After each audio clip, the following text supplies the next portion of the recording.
All right, good evening and welcome to today's session of Design Nuances Edu series, where I'm going to share the objectives with you. Let me just present this and share my screen. Hold on.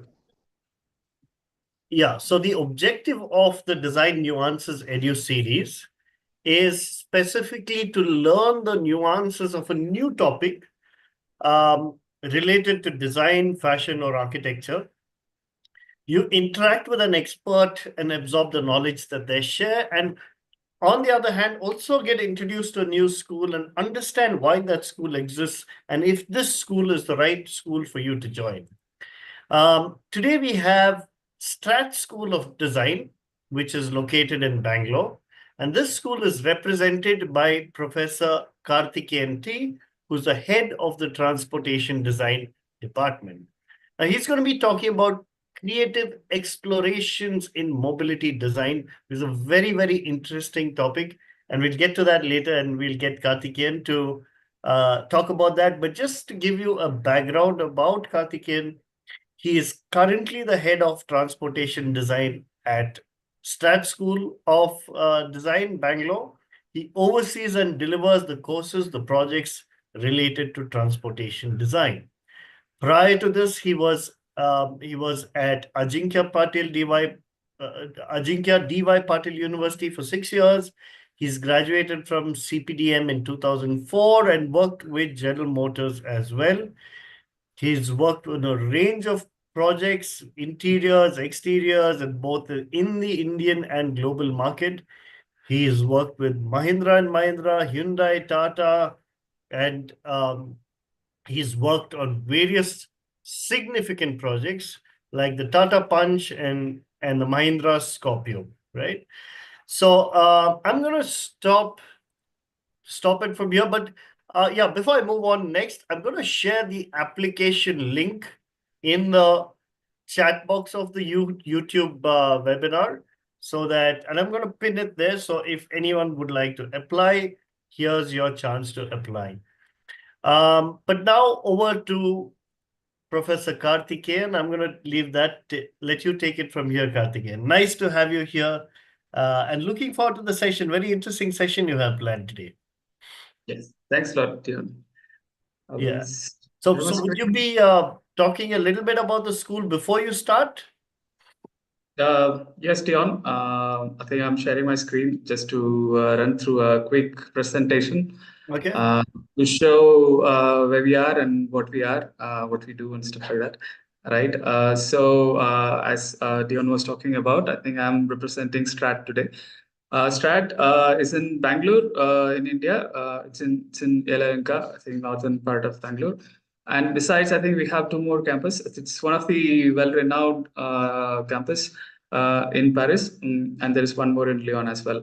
I think globally, I think in France, this is a 30-year-old school, design school, and a lot of alumni work in a lot of top-notch companies around the world, right? And we are around 7 to 8 years old in India.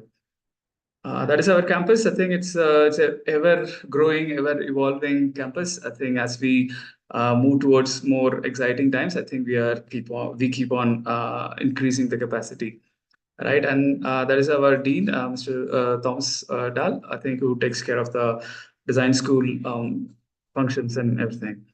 About me, I think Dion introduced me quite well, and I'm not going to spend too much time here. So these are some of the projects I've delivered, I think, over a period of time. I think I have 15 plus years of industry experience and then moved to academics to explore many other interests, right? So coming to our school, I think we offer BDES program and plus a French school certification. The BDES degree is from Alliance University. And Strat France will give you a certificate stating you have completed the course from the French school, right?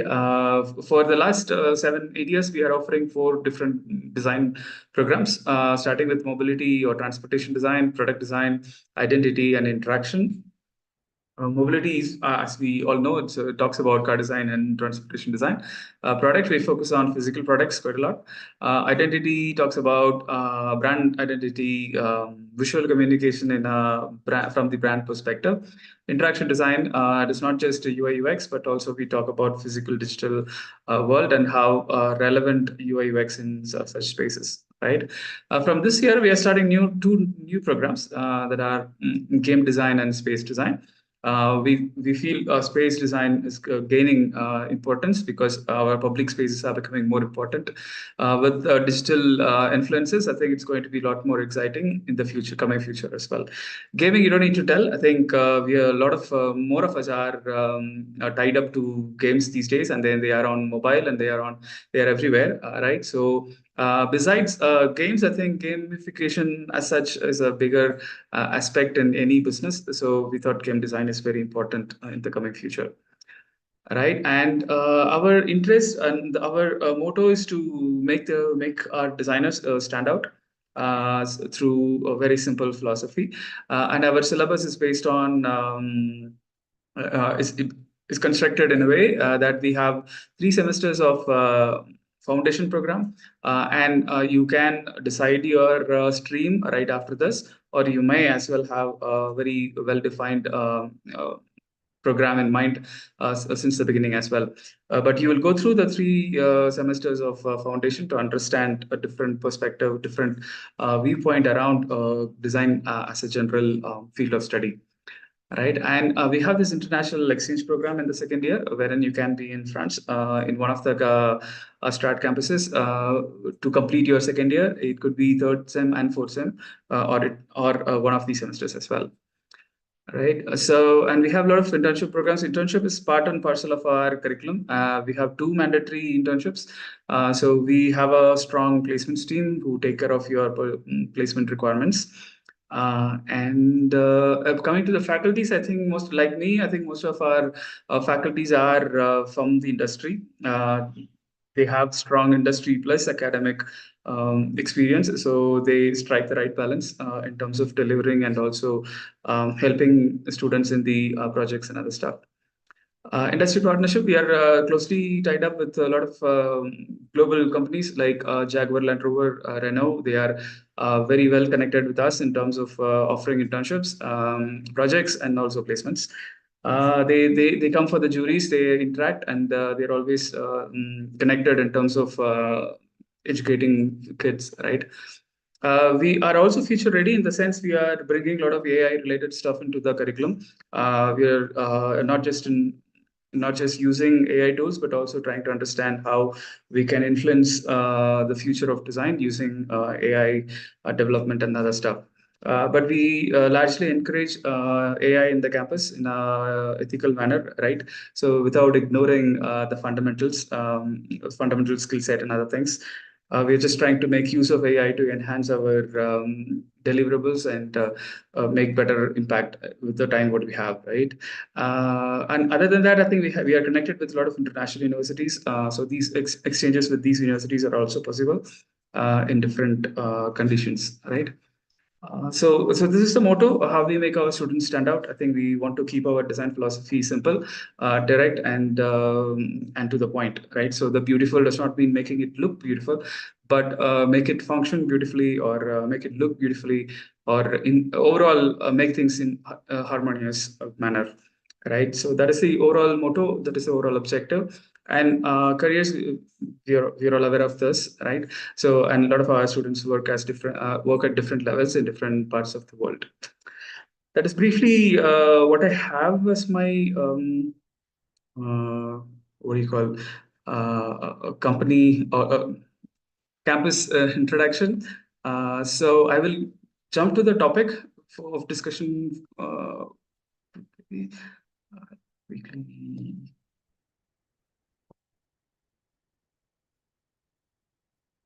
Okay, this was a very interesting topic what we have today, which talks about creative explorations in mobility design. I think this is one of the very important topics because this is the part that directly comes from your brains, right?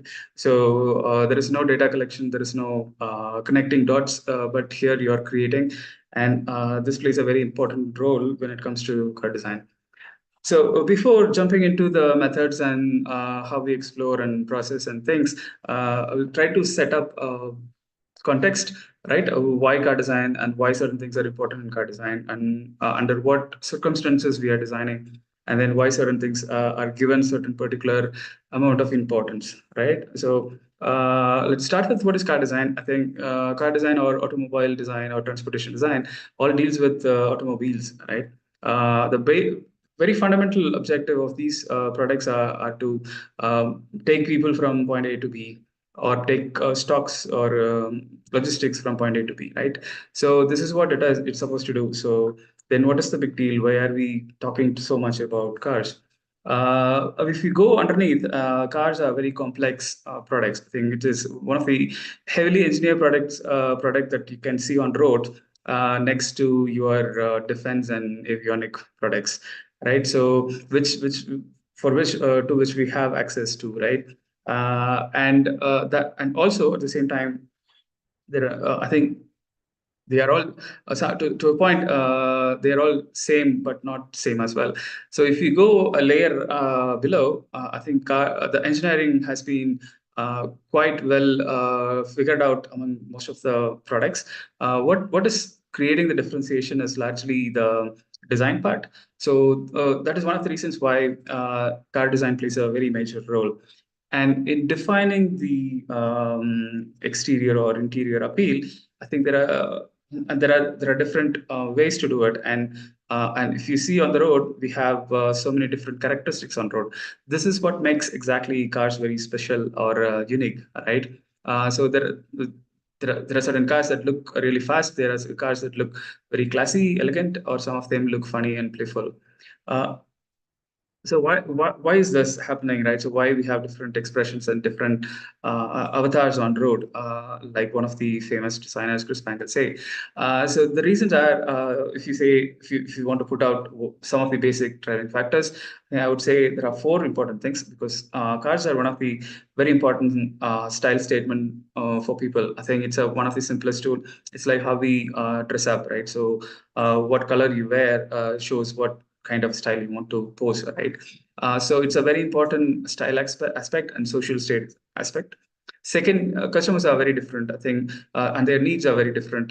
People from India have a very different requirements compared to people from China or people from US. It also comes from what they do, where they live, the surroundings, and then how many people in the family, and many other factors. Third is the environment. I think this is not just about pollution, but also about the conditions what you have around you, right? It may be about the infra, or it may be about the traffic conditions, the driving discipline, and all these factors. Fourth one, but not the least one, is the technology, which is largely influencing car design in the recent times. So these are only the four broad areas, but there could be many other factors as well. If you see in the in the present scenario, I think a lot of companies are moving from being called as a motor company to a mobility company, right? So Ford rebranded themselves as a mobility company, and Renault is also trying to do that. That is to make sure the transportation solutions what they are working on previously, which are primarily SUVs and sedans and large size sports cars, are becoming mobility solutions in future. So which is not just a purely status symbol, but also has a very strong purpose to it. And other things like the user consumption pattern, I think people have started using shared mobility a lot. I think Ola Uber has been growing day by day. So this is all going to impact and influence how cars will be designed in the future.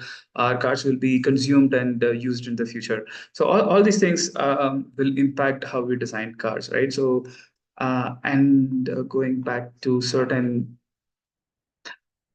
okay, what is the process? So it is very important to understand certain things before jumping into the topic itself. So when we talk about the process thing, whether it is about studies or in the industry, the process needs to be aligned quite well, because we this is one of the industries wherein one of the fields wherein industry is deeply involved in the academics as well. because whoever is graduating should be in a position to directly contribute to the projects when they are in their jobs or internships, right? So there is continuous interaction between the industry and the academia, so that the transition is seamless for the students. So in that context, I think understanding how industry operates is very, very important. Like what we discussed, cars are very engineered and it's a complex product, right? So it requires huge investment. So most of the times the money what you put in and the profit margins are not super huge, and the investment required to build one car are in crores and multi-million dollars. So every effort and in terms of choosing a color or defining a surface or choosing even a simple component going to be very, very important in the whole car design process. So we go to the next one. Okay, so in a very broader sense, I think this is how the overall design process goes in comparison to a typical design thinking process. It is not very different. I think we spent a little bit of time in understanding the background of the project, and then you start the project, and then you design the car, and then develop the car, and then move forward with your SORP. That is a start of regular production. Most of the cases, I think it's not reversible, right? Like in product design, I think you can go from delivery to discovery again or develop to discovery again. But in car design, the whole span is for about maybe 1 year or 2 year. So you cannot actually go back from your 12th month to second month or third month so easily, because it would involve a lot of money and effort. So companies who have the capital can take that risk, but mostly it is linear. And then you need to be very, very sure at every milestone you are delivering the right outputs. So we are interested in the first the phase from your program formation to data release, wherein most of the creative work happens. It's not just in creating beautiful shapes, but also in understanding what product works, and then what should be the future architecture, in the sense what size, and then powertrain, and what people will carry in future. I think this is where you are exercising all your design processes and methods. And during the styling phase, this is when most of your engineering is in place, and you are trying to understand what the car should tell to the world, right? So this is what is making a larger impact in terms of this purchase decision and other things. This is what consumer sees, right? So this is very, very important, and it is an elaborate process as well. Typically, in a bigger OEM, it ranges from 6 months to 1.5 years to finally come up with one final output. So this is one of the projects from 2000, 2006, 7, 8. Then by then, GM was redesigning the SSR, the very classic SSR.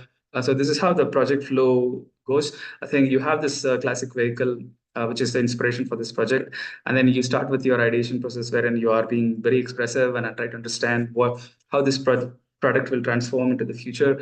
It is very retro-ish, and then but still it looks very modern in terms of surfaces. Very clean, very integrated. It is not fragmented into different pieces, but this is all very integrated. At the same time, it has the essence of the old vintage SSR. And then it gets into more tighter sketches, which we call it as theme development, with some sense of package, right? And then your studio engineer comes into play and tells you what is the engine size, and then how many people are going to sit and other things. And that is where the product gets a bit more credible, right? In terms of the right wheel sizes, right greenhouse volume, and other things. And then this goes into the digital development, and then further into clay development and other things.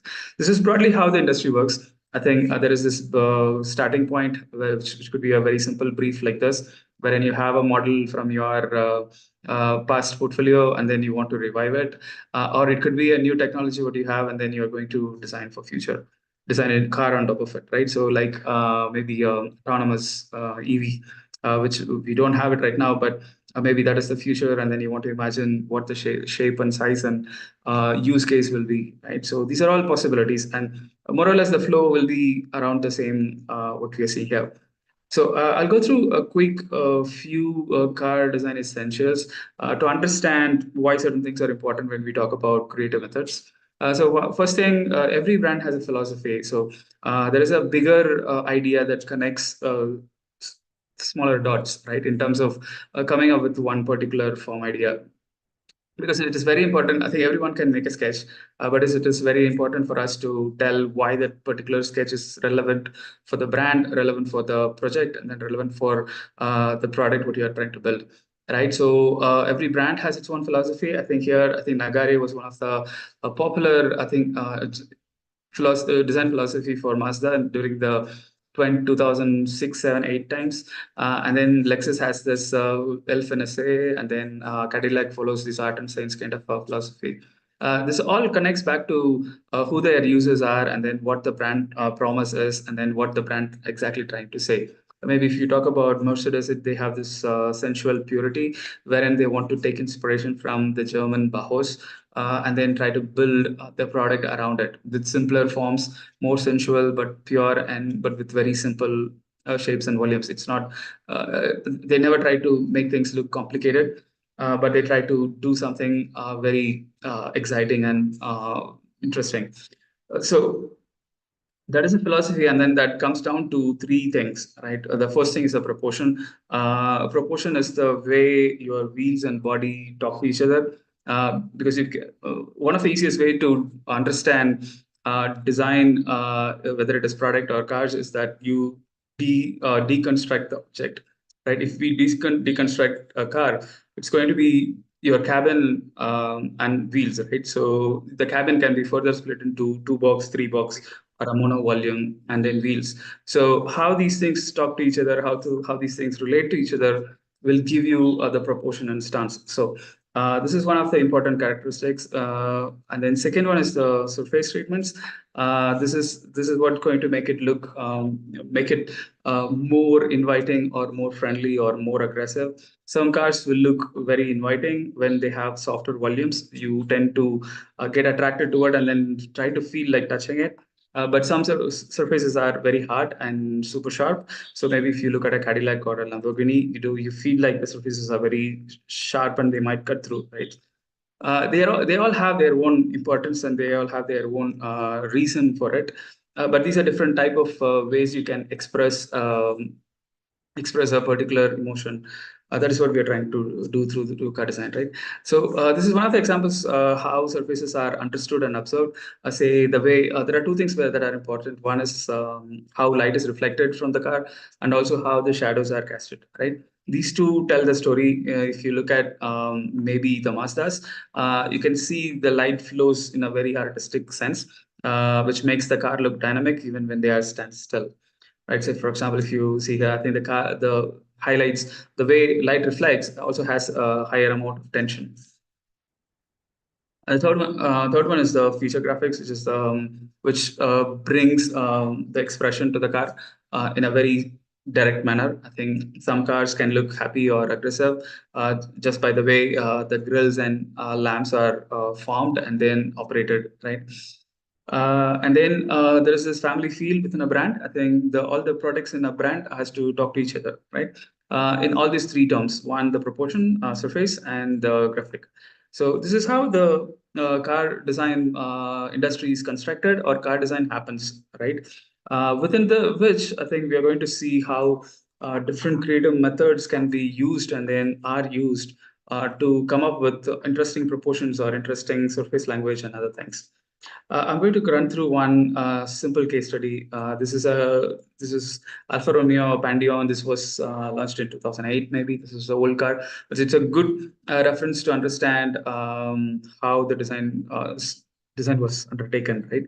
The initial starting point was to do the frame and skin kind of an approach, wherein you have this very strong internal structure, and then there is this soft organic skin put on top of it. It's like how a robotic a human robot combination might work. All right.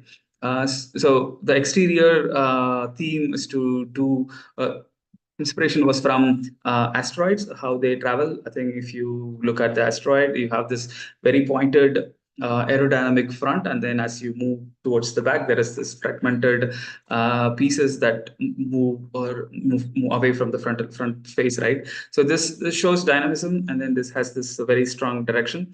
That was the larger inspiration for this for the design of the exterior. And in terms of colors and materials, to talk about how the internal structures work, and then what is the feeling that's supposed to have, right? Like a techie, futuristic, robotic interior space. And interior space was also inspired by parametric or generative construction methods, which is a lot more efficient. And it is very well connected to to nature, how trees, roots, and other things are formed, right? So these are the inspiration behind this car, right? This is to tell what is the creative method or process they used, I think, how they approached the car design exercise for this particular product, right? And then let's move on to the process. I think before getting into the process, let's understand what are the things required at different stages of the car design process. So the initial first phase is from program formation to initiation, like what we saw before, is the artistic phase, right? So wherein a lot of creative work happens. That is where most of the exploration happens. And then as we move towards data development and production and manufacturing, I think that is when we are trying to bring in a lot of engineering aspects to it. So the car is becoming more realistic, and then it is starting to behave like a product more than a very expressive sculpture.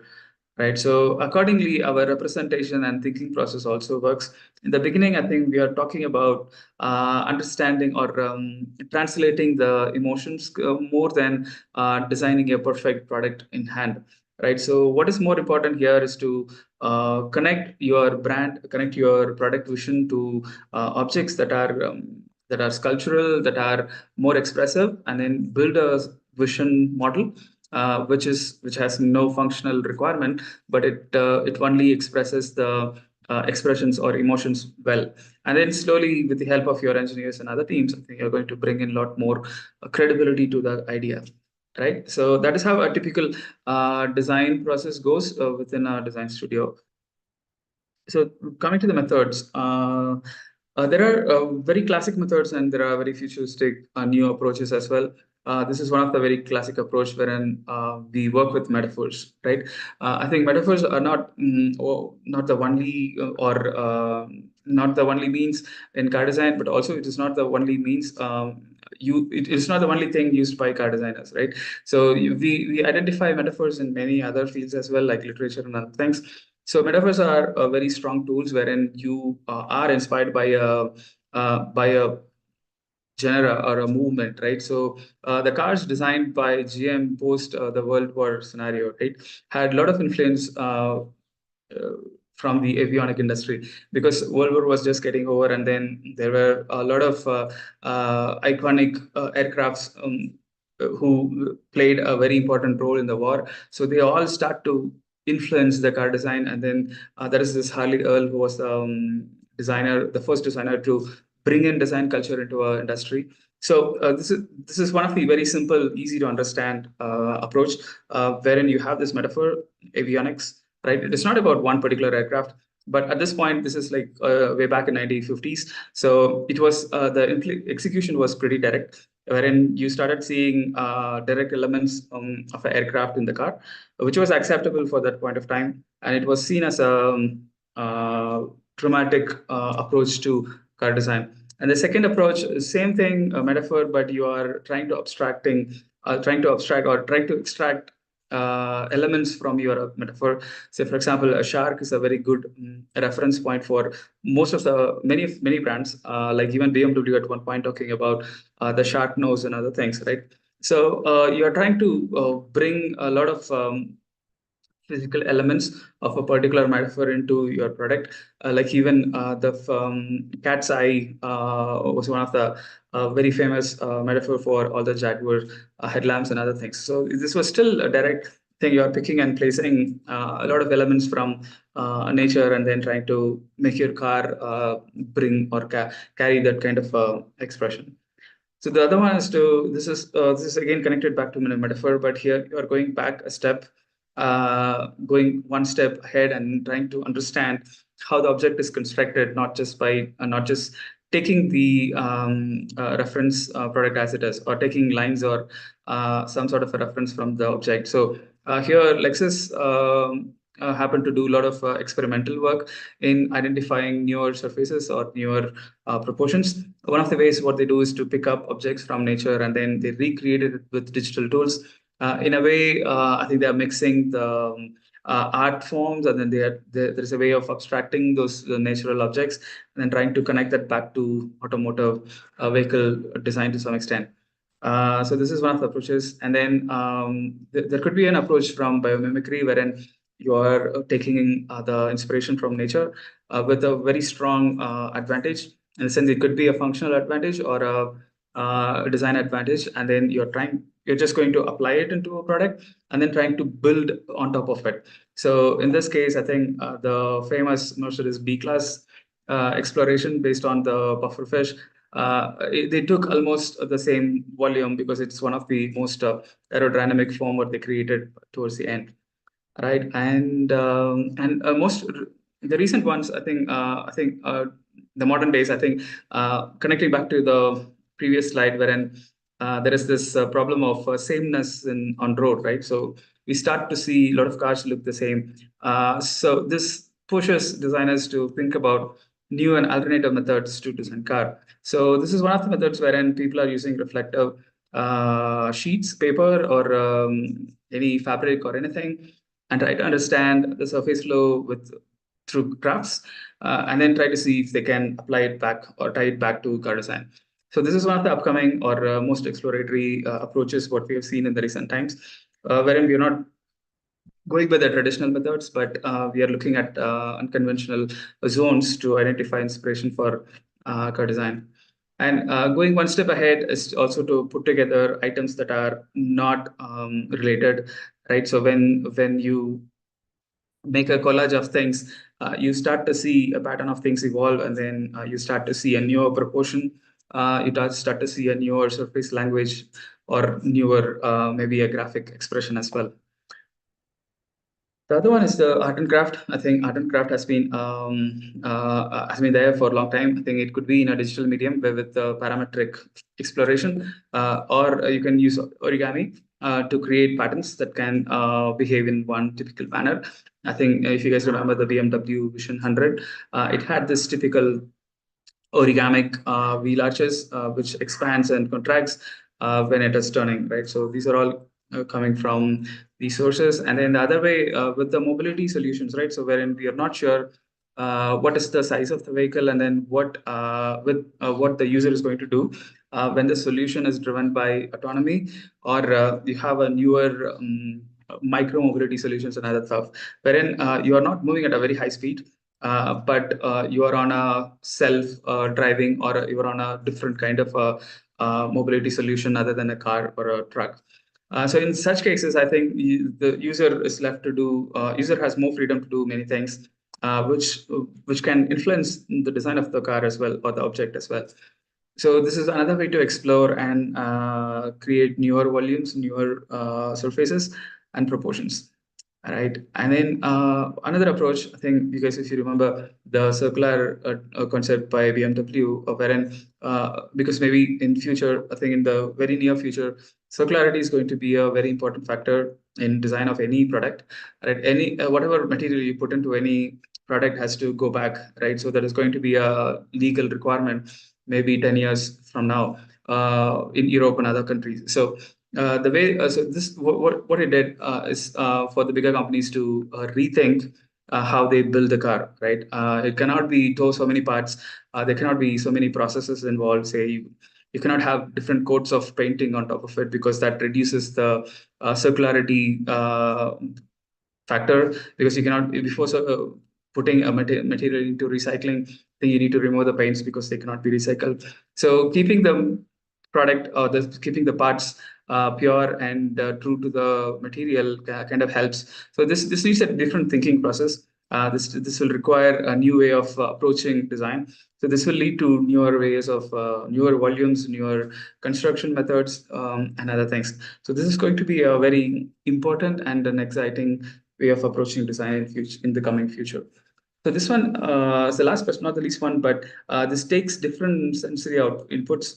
Till now, whatever we have seen are very visual.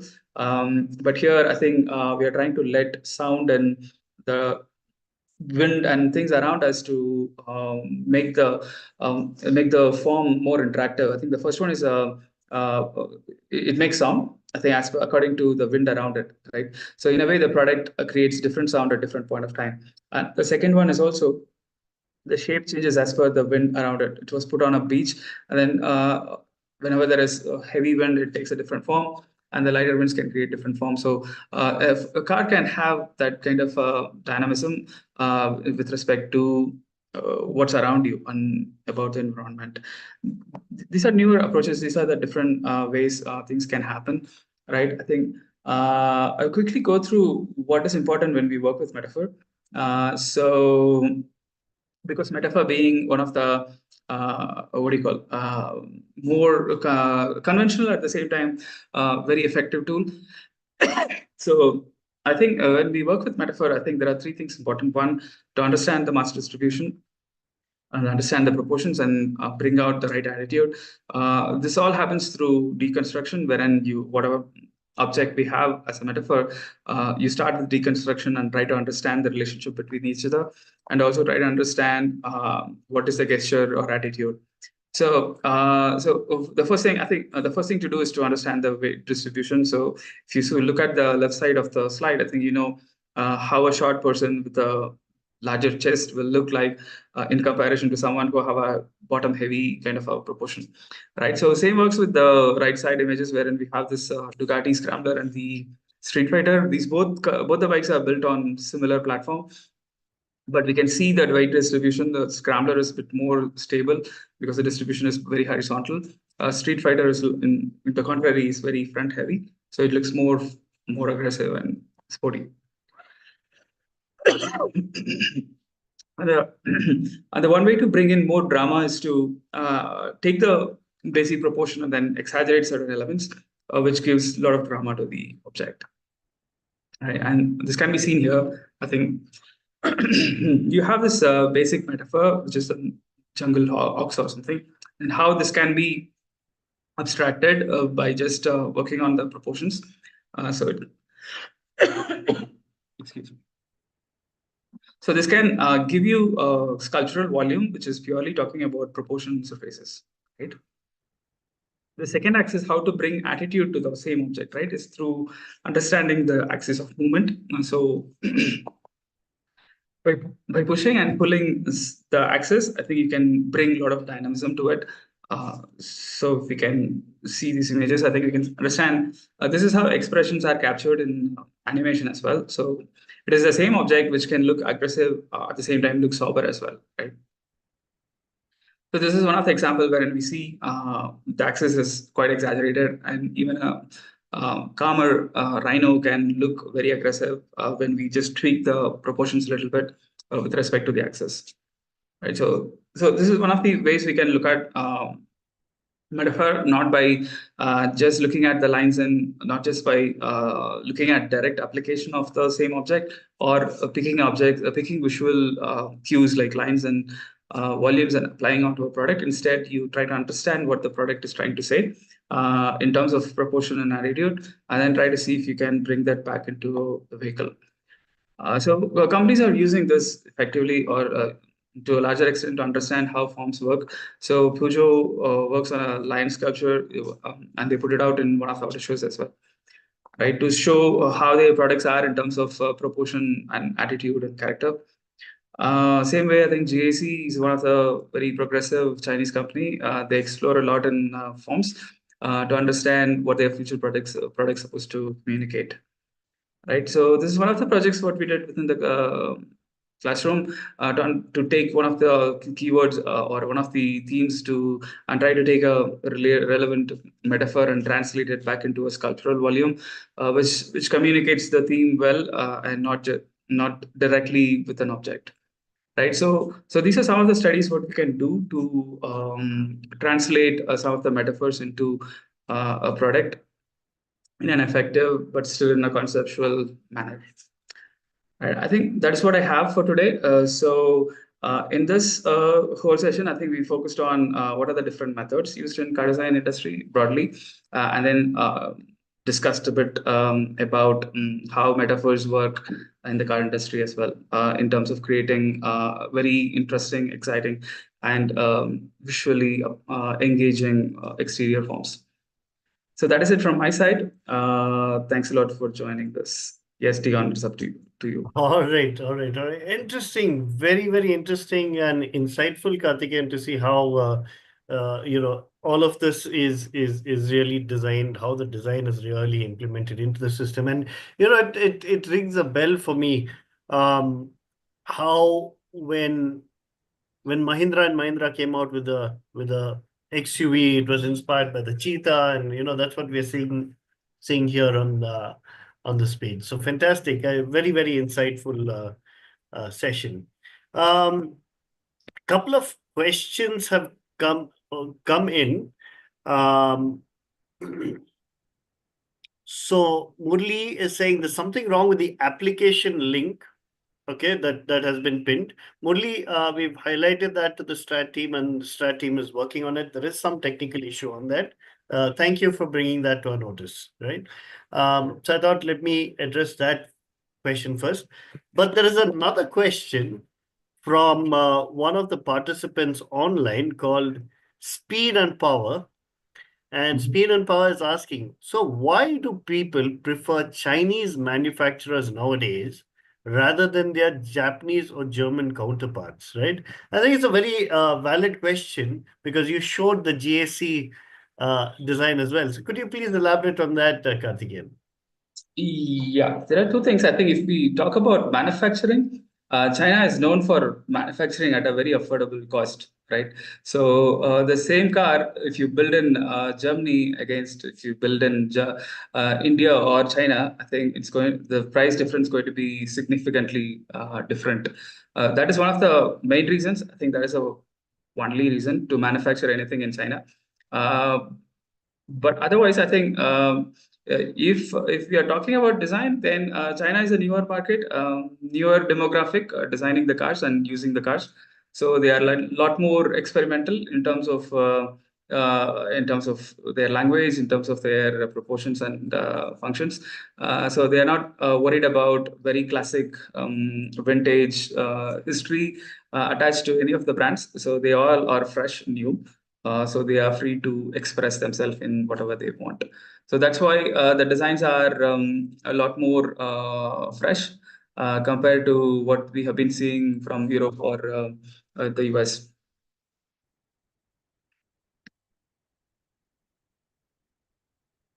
I think you are on mute, Dion. Yeah, I'd like to call in, probably Saket at this time.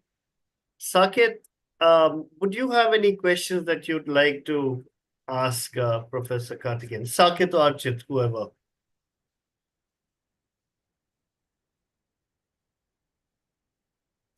Yes, sir. Hello. Go Hello. on. Yeah. So, hi, sir. I went through all of this session. This was a wonderful presentation by you. And one question, one query I had in mind. This is regarding transportation design specifically. Like I've explained about taking references from animals or any other, I'm so sorry. Explaining about I mean, like taking references from animals, the shapes and the forms and all of that to create superb cars and all of that. So, one thing I had in mind is the dawn of AI. So, AI is like really getting out of hand when it comes to copyright laws and all of that. So, first, suppose AI trains itself. I mean, it's already training itself, but it trains itself to learn the same way as we, as transportation design students or design engineers, we learn, like the way you explained. So, how could we tackle that in the future, in the near future? I would ask. Yeah, so it's going to be a challenge, definitely. I'm not saying AI will not do a good job. I think it's going to do a good job, definitely. But AI has its own limitation in terms of the data on which it can train, right? So, but for us, I think our cultural history is much longer and wider and deeper. I think it's going to take quite a lot of time or quite a lot of cost and effort to build that ideal AI machine, to understand every aspect of I think the community and then design products for them. I think it's going to take quite a long time. And also, it is not just about the car design will not end here, right? So this is only maybe 10% of the whole the design process. So you have to make it work. You have to translate it back to a product that is useful and safer and all these things. So human, I think involvement will never go, I think, out of place. I think when it comes to designing a product and then putting it into use, I think it will create definitely wonderful images, but I don't think it can comprehend anything beyond that at this point of time. All right, that's an interesting point. So we do see the capability of AI, improving tremendously over time, but there's a lot of human elements when it comes to the thought process, like you showed in here, which is not something that would readily be able to replace a designer at this stage, at least. Uh, Archit, will come down to your question next. But before we come down to your question, there's a question from Millen who's asking, where does design and ergonomics meet? And when it comes to building the car and, meet when it comes to building the car, and where does engineering take over? So what's the relation between design, ergonomics, and engineering? So I'll go back to the process a little bit. So if we see this, right? So if we talk about program initiation to the data release, or even I can go back to this one. There is this one group called studio engineer who sits in the design studio, who kind of works as a liaison between designers and the engineers in the company. They are the ones who are going to bring in a lot of engineering input to the design table. So this will happen after, or this might happen from the beginning, or at any point of time. But it becomes very critical after you select a theme, in the sense you select, this is the direction I want to go with this product, right? It may not happen at this point of time, but it will happen at this stage wherein you are choosing, this is the kind of design the company would like to go forward. And then they see realize that as it is with the criteria or conditions what you have in terms of engineering. This will include your ergonomics, your packaging, which in the sense fitting the engine, fitting your luggage space, fitting everything else in place, right? So I think this is the phase where engineering becomes very critical. I think I'm not saying engineering is not involved at this point of time, but it does. If we also see uh, here, right? I think here also, I think I'll put in who are the people involved in the selection or in the discussions, right? So initially, it is largely your designers and design team. So they talk a lot about art in the sense expression and emotion, keeping the engineering aspects in mind. So they know how to tweak things to where to put the weight and where not to put focus at what point of the program, right? I think beyond this point where art meets the tech, I think that's when you are bringing in engineers, you're bringing in clay modelers and digital modelers into the game. They need all the data in place to further proceed. They cannot just work on sculptures and stuff, right? So that is where the sketch gets more fidelity. All right, interesting. Um, so Milind, I hope your question has been answered, right? You could also ask a follow-up question if you'd like. A couple of questions regarding the school. all right, Okay. and what happened at the school. Um, there's a question from Ultimate Bolt who's asking, what is better in Strat over other schools, right? Why should we take admission here? If you can mention, a couple of points, I'm really looking forward to it, right? So really, I mean, what is different than, from what Strat provides? What makes Strat unique? There are two things. One, we focus on the fundamentals quite a lot. I think we focus on the latest skill set, latest way of thinking, right? So that is what keeping us ahead in the competition. Second thing is the collaboration with the bigger companies. So we know what is required in the industry.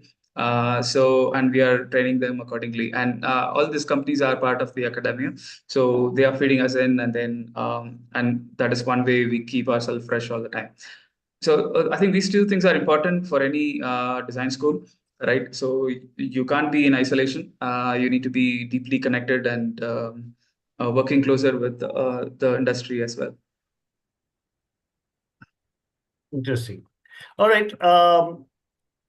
Yeah, I mean that's absolutely important. I think Strat definitely has very close relationships with the industry and the transportation industry to be in specific. So good place to be for that.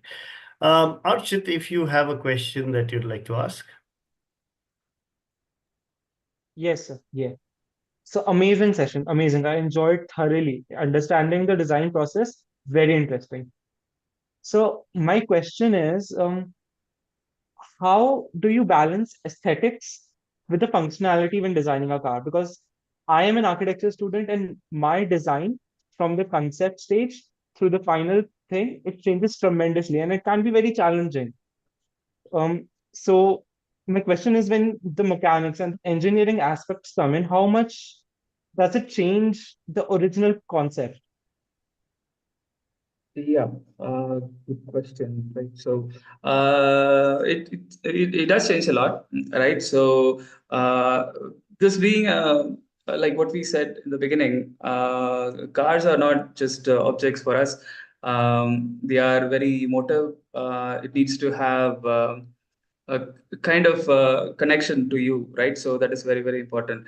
So the process is also built accordingly, wherein you have this initial phase, which is very free. I think very expressive for the designers to show what they want, and then slowly it boils down. Overall, I think it connects back to the metaphor example. Also, there is this cheetah that, in its raw form, looks obviously aggressive and fast, right?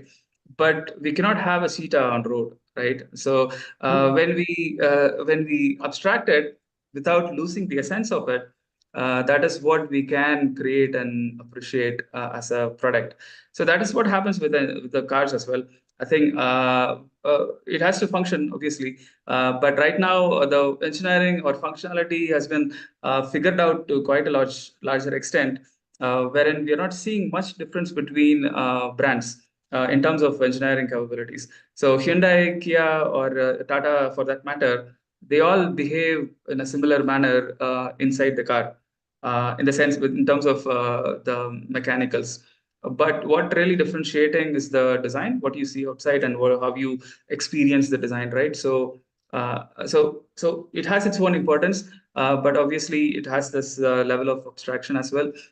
So whatever you are sketching in the beginning is not going to become the end product, obviously. There is going to be some level of dilution happening with the criteria what we have from engineering and functionality. That is well understood. I think that is the role of the design leadership in the very beginning stage, to keep things in control when you are making the proposals, right? So you're not going really away and then making some hypercar when your project is about a compact car for four people, right? So definitely the leadership going to control it, and we are going to work in a bit more structured manner with a lot of freedom in terms of creativity. Thank you, sir. Yeah. All right, thanks for that. There's a question from Smriti who's asking, um, Could you talk about what kind of courses or internship you'd offer for a student joining game design? Okay, so typically what happens, in internship, they become part of the company. So there are two things required from the college point of view. One, we encourage them to work on their own personal project. You may be doing it with the mentorship of the company, or it could be your own personal exploration as well, right? We usually encourage students to do it with the mentorship of the company where you are interning. So this is outside of your day-to-day deliverables with the company. So this has this freedom of you to build your own product in the with whatever you're seeing in the company, right? And on top of it, I think you are working on the regular deliverables of the company. It could range from developing whatever is required from the company side, right? So we try to make sure they are in the relevant industry. It's not that okay, the game designer is working for a car company or game designer is working for a fashion company. We make sure they are in the right place, and it is also the first time you are experiencing the industry. You should also know how industry and how your profession works, right, in reality. So we will not interfere too much into the day-to-day deliverables, but we enforce on the personal project, which expresses which will make sure you go through the complete process, right, from your research to your developed final output. So it could be a hypothetical project also, but take a lot of learning and mentorship from your company and execute it. So that is the plan. What we do, yeah. All right. Interesting. Interesting. Um, yeah, Priyanshi, do you for Professor Karthikeyan? Yes, hi, sir. Am I audible? Yeah, you Yeah. can. Yeah, great session, quite interesting. So I wanted to understand from finance aspect, does a designer have to take that into account in terms of, let's say, you've come up with a great design, but financially it's not feasible for the company. So does the designer look into it or the finance team looks into it? I'm not sure how that works exactly. In a bigger OEM, I think the designer will not bother about finance. And also, to some extent, we all know with the limits, you're not really concerned about it when you are starting to sketch. Right. But slowly at different levels, I think there are going to be checkpoints to make sure you are within the zone, right? So you're not choosing materials that are super exotic, right? Say, for example, you're designing Tata Nano and you're not talking about gold and carbon fiber, right? So these things definitely are put in place. So the designers have some constraints around them to explore the work. So there's going to be some limitation, I think, but it is not enforced like what we discussed. There are different stages of it, and the initial phases you're not very tight, and then as you proceed or as you move to the checkpoints, I think obviously there will be people who are checking what is the cost point of view, what is how well it can perform, engineering aspect and marketing aspect, and everything. Right. And a related point is the variations that is decided in the car models also. For example, if we take an i10, it has a sports model or an Asta model. So in terms of the model design also, is it done only from business perspective in terms of what will work out financially, or again the designer intervenes in terms of what the first basic model would have or what the top model would have? So what happens when if you look at the process, there is this program formation stage. This is a multidisciplinary team that works and prepares the brief. So this will include your marketing, planning, engineering, and all of them. So they are the ones going to scan the market and understand what is happening in the market. For example, 10 years before, if you see, there are this hatchbacks converted into SUV kind of the micro SUV kind of thing. Like if you take a Punto, there was this adventure Punto. And then if you take i10, there was this adventure edition on that, right? So slowly that transformed into a proper small size SUV nowadays, right? You have Venue and other cars which are proper I think built as SUV from scratch, but the volume is still the same. So the program formation team is the I think are responsible for framing the projects. I think they are the ones going to decide what will work. and then and designers also part of this team, so their inputs are also going in. But this operates at a much higher level. So designer who is sketching on day-to-day basis may not have the visibility of this to a greater extent. But this is where those planning happens. Yeah. Understood. Thank you so much. Right. Coming down to the last couple of questions, Karthikeyan, is we've crossed our time limit, but interesting questions have come up. So Milind is asking, if it comes to automobile design, what happens when we have to make the interior? Does the same designer who's making the exterior, does that person make the interior as well?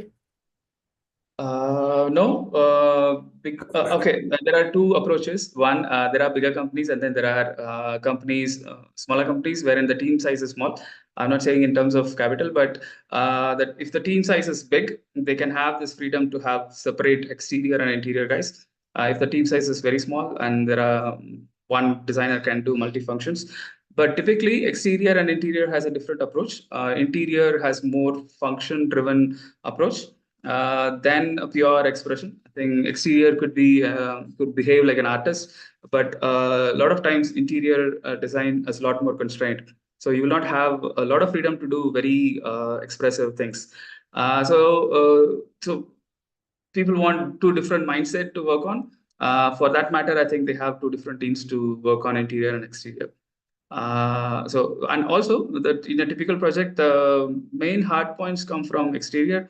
For example, your belt line is defined by your exterior guy, and which is a very important parameter for interior design, because that is defining your visibility, that affects your visibility, and it gives you a lot of hard points for your interior design. So it starts with exterior design, and at a point wherein we have this single theme, wherein we know some of the hard points, then interior kicks off.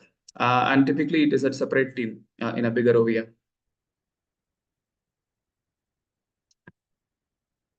Nice, interesting. Thanks for that. The last question from Sarvesh Kumar, who's saying, even even engines require designing, and it's different for every type of transport, right? So the engine that goes in.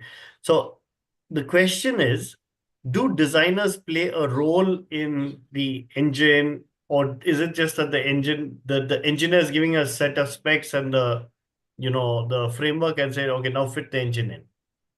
Yeah. I think there are two things here. One, there is this two-wheeler industry and four-wheeler industry.